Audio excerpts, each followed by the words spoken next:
Um presente de madeira, um golpe de gênio e a ruína de uma cidade inteira.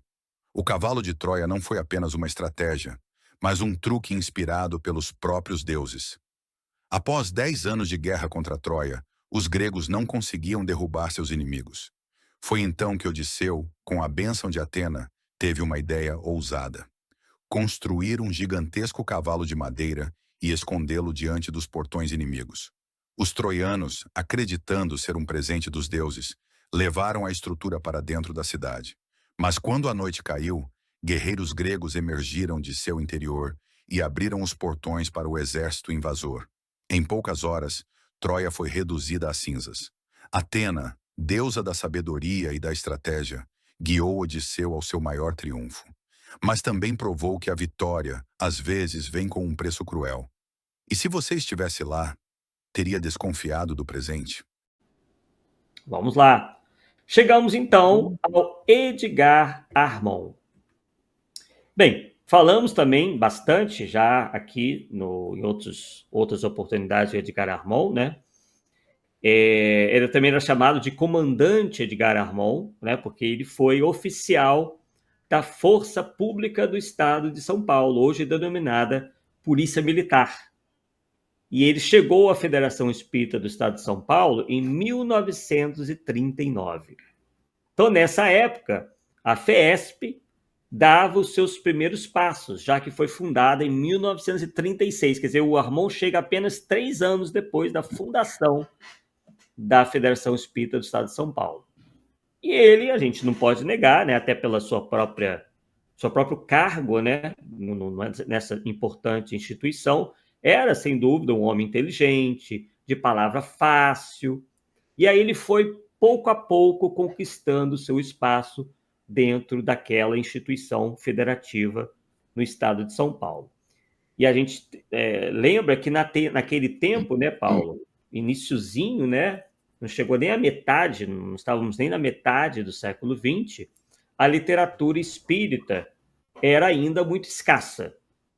Então, existiam os livros de Kardec e, além deles, um ou outro livro de produção independente aqui do Brasil, mas, obviamente, nós sabemos muito bem que já nós tínhamos os autores clássicos, como o Ernesto Bozano, o Leon Denis, né, o Gabriel Delane, mas é aquilo, né? São sempre obras que poucos vão se interessar em ler, né? Infelizmente, né, Paulo?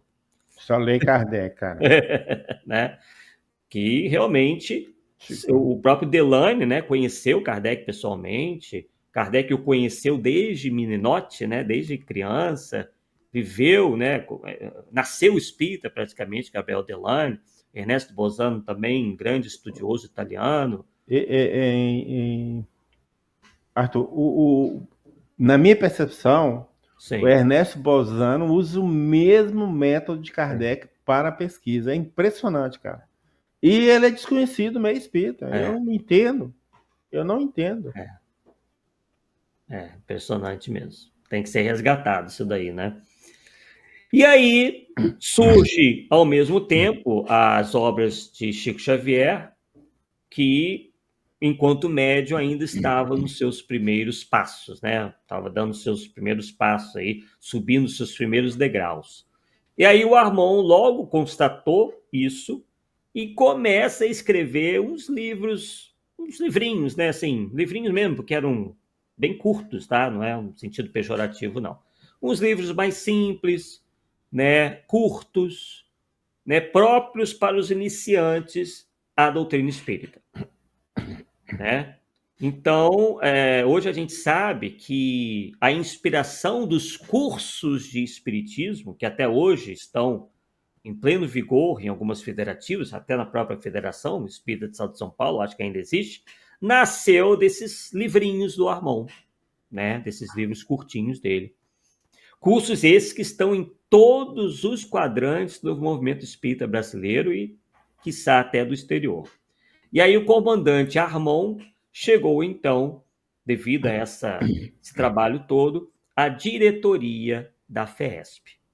E aí, enquanto secretário-geral, ele organizou a Escola de Médiuns, veja só, Escola de Médiuns, e a Escola de Aprendizes do Evangelho. Hoje, essas escolas acolhem mais de 5.000 alunos.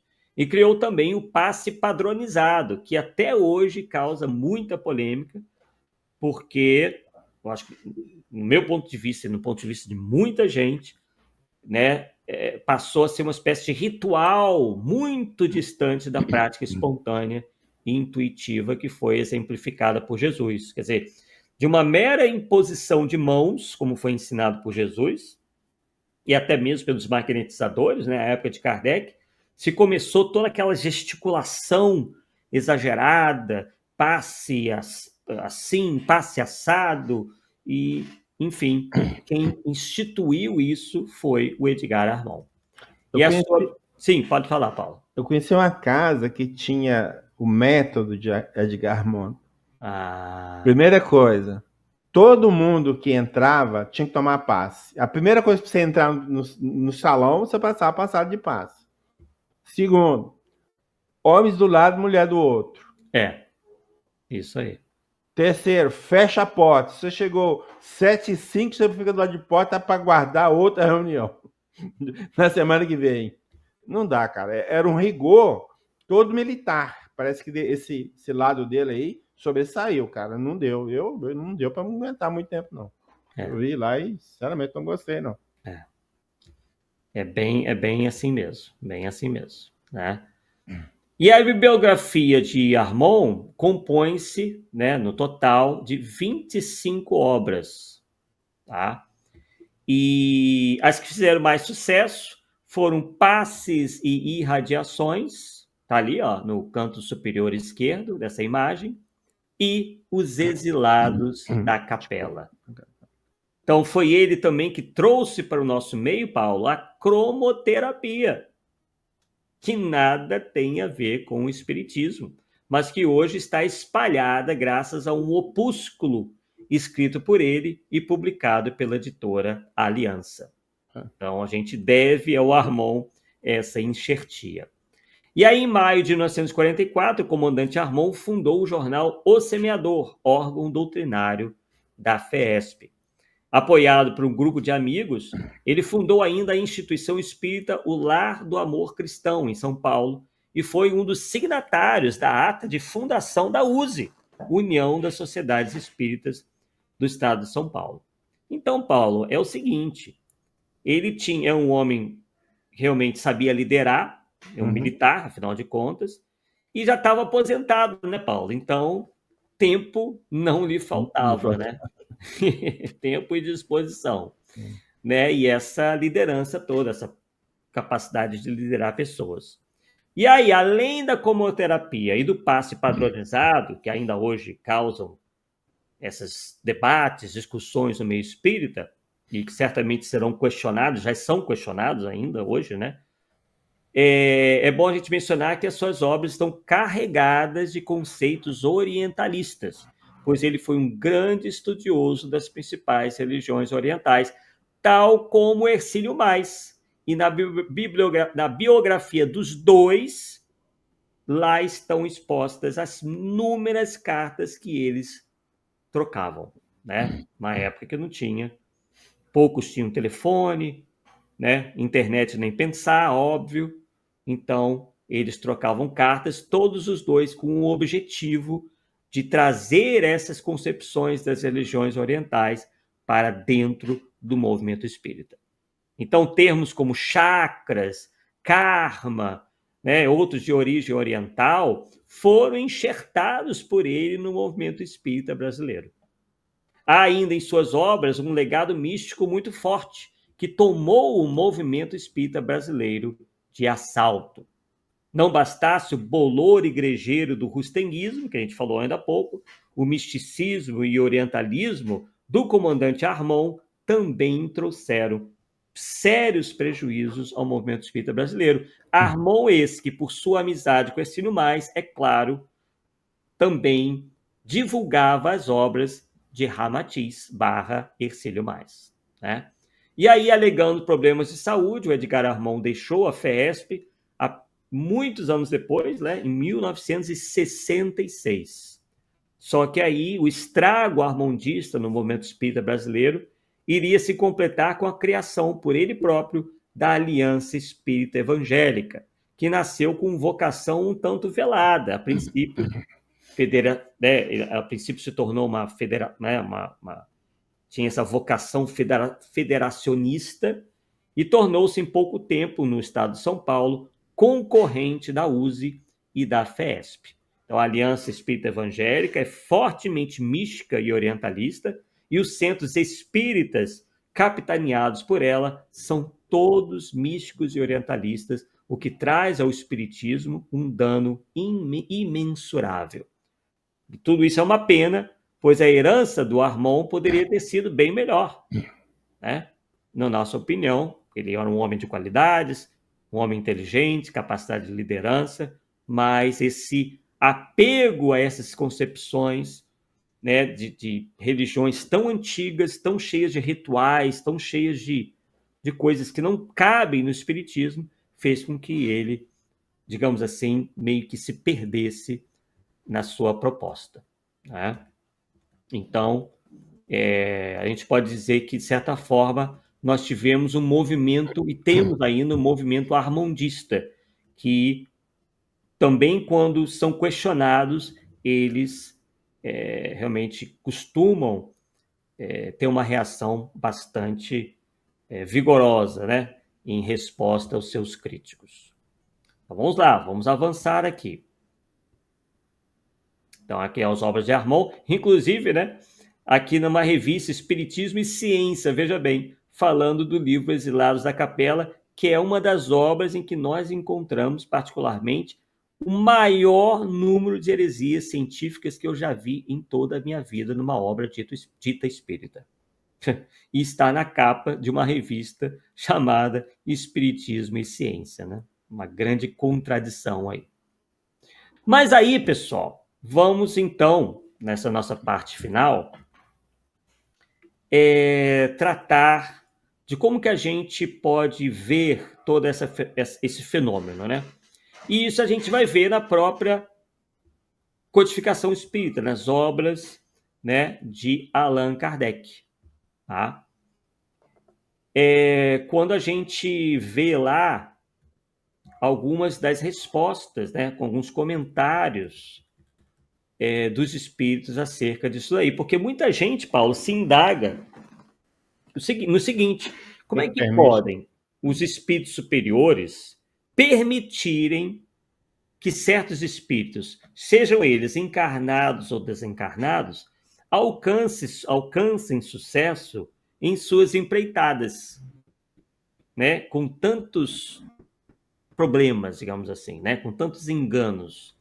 E aí a resposta a gente encontra na codificação, né? E na codificação, nas obras de Kardec, de maneira geral, nós encontramos vários alertas a respeito da ação de espíritos pseudo-sábios e mistificadores que pululam na atmosfera espiritual terrena, que por vezes fazem esse trabalho junto aos encarnados. Não sei se você lembra que na Sociedade Espírita de Paris, lá, um espírito manifestou falando que era São Luís, e o São Luís pra gente deixou. Assim, eu quero ver até onde esse pessoal vai com ele. Exato, né? Ele foi desmascarado, mas ele falou assim: foi de propósito, eu quero deixar vocês com essa percepção para análise forte para descobrir se é ou não é, cara. E hoje nós não estamos fazendo isso. Tudo que manifesta nós estamos aceitando. Exatamente.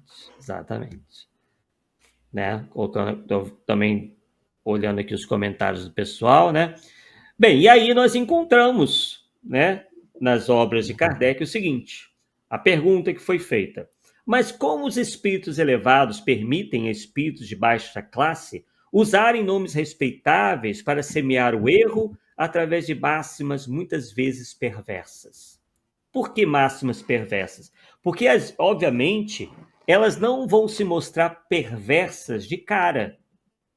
São máximas, são teses que são colocadas, obviamente, muito floreadas, né? Sempre recheadas de palavras como amor, caridade, evolução, né? Citação a Jesus, mas que trazem sutilmente aquela sementinha da discórdia, né, para causar a cisão, causar a briga, né, causar a discussão. E aí os espíritos respondem, né, como tá escrito ali. Vamos ler. Não é com sua permissão que o fazem. Isso não acontece também entre vós? Os que assim enganam serão punidos, ficais certos disso, e a punição será proporcional à gravidade da impostura. Aliás, se não fosseis imperfeitos, só teríeis espíritos bons ao vosso redor. Se sois enganados, não o deveis senão a vós mesmos. Deus o permite para provar a vossa perseverança e o vosso discernimento, para vos ensinar a distinguir o verdadeiro do erro. Se não o fazeis, é porque não estáis suficientemente elevados e necessitais ainda das lições da experiência.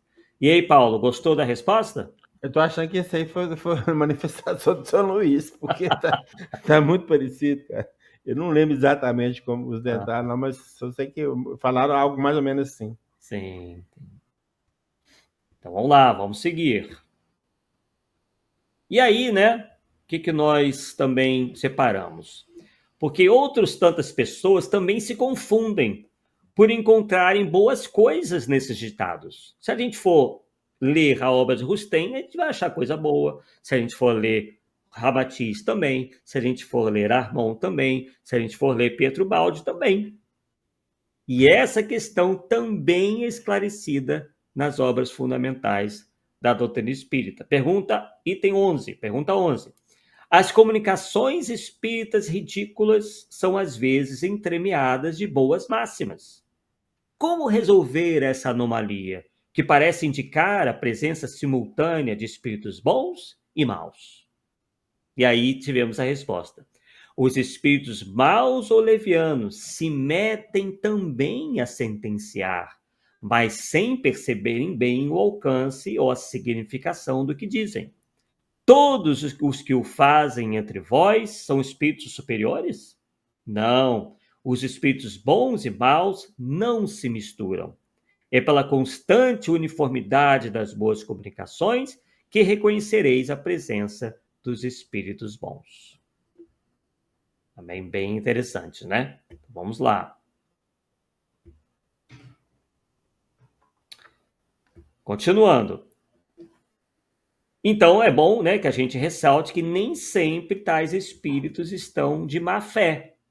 Isso está nessa resposta aí dos espíritos. A seguinte pergunta: os espíritos que induzem ao erro estão sempre conscientes do que fazem?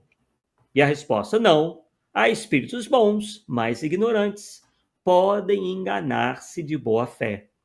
Quando tomam consciência da sua falta de capacidade, eles a reconhecem e só dizem o que sabem. Então, por incrível que possa parecer, espíritos bons podem ter suas ideias próprias e estarem enganados, porém de boa fé. Pode ser o caso, né, desses indivíduos, é bem possível, né? E aí continua. Espíritos orgulhosos, né? Então, antes da gente ler, a gente pode dizer que foi o Erasto que nos trouxe o alerta mais direto sobre a ação dessa classe de espíritos em 1862, na cidade de Bordeaux, justamente, Paulo, onde residia Jean-Baptiste Rustem, né? E aí ele fala sobre os falsos profetas da erraticidade, dizendo: espíritos orgulhosos que, aparentando amor e caridade, semeiam a desunião, exatamente, porque todos esses cismas, todos esses autores, simplesmente só provocaram desunião em nosso meio. E retardam a obra de emancipação da humanidade, lançando-lhes, através seus sistemas absurdos, depois de terem feito que seus médiuns os aceitem. E, para melhor fascinarem aqueles a quem desejam iludir, para darem mais peso às suas teorias, olha o caso do Rustem, ó, se apropriam sem escrúpulos de nomes que só com muito respeito os homens pronunciam. São eles que espalham o fermento dos antagonismos entre os grupos, que os impelem a isolarem-se uns dos outros, a olharem-se com prevenção. E é exatamente isso que aconteceu com o rustanguismo. Eles começaram a atacar aqueles que eles chamavam de kardecistas, atacaram até o próprio codificador. No movimento ramatizista, a mesma coisa. Todos aqueles que não aceitam o ramatiz são xingados de ex-inquisidores, né, reencarnados pelas próprias lideranças ramatizistas. Isso não é um ou outro, não. A gente está pegando as principais lideranças ramatizistas. O próprio Edgar Armand e o próprio Hercílio Mais, em suas cartas, chamavam todos aqueles que não aceitavam essas ideias dos piores nomes possíveis, né, de inquisidores do passado, né, para pior. Né? Então é isso aí, ó. São eles que espalham o fermento dos antagonismos entre os grupos, que os impelem a isolarem-se uns dos outros, a olharem-se com prevenção. Isso por si só bastaria para os desmascarar, pois procedendo assim são os primeiros a dar o mais formal desmentido às suas pretensões. Cegos, portanto, são os homens que se deixam cair em tão grosseiro embuste.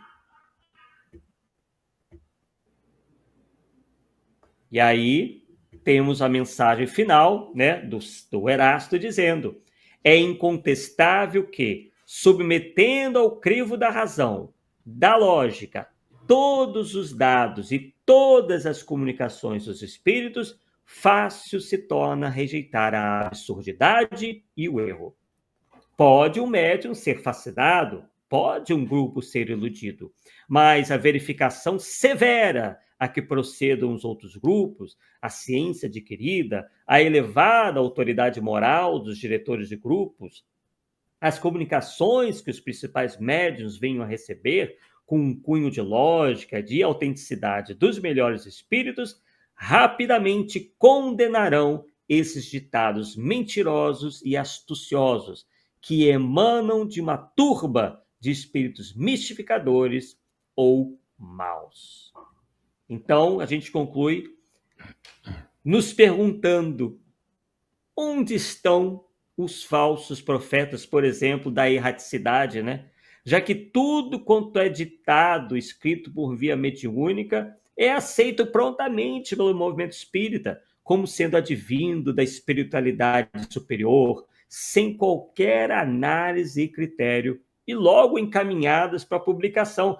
E encaminhadas facilmente, né, Paulo? São publicadas facilmente isso daí, né, Paulo? Quando não é, eu crio minha editora e publico. Exatamente. Já não é? Exatamente. É bem então, isso. Nós temos duas coisas que a gente faz sem perceber. Endeusar o médium ou o próprio espírito assinante. Que aí não pode nem ter certeza que é aquele mesmo, né? Então, o médium tal, tudo que vem dele aceita. Ou tudo que vem com o nome de um espírito X ou Y, sei lá, todo aceita. Então, esse é o mal. Não fazemos o que a Erasto está recomendando, é a análise crítica do que vem. Não importa o nome que está, nem que médico que veio.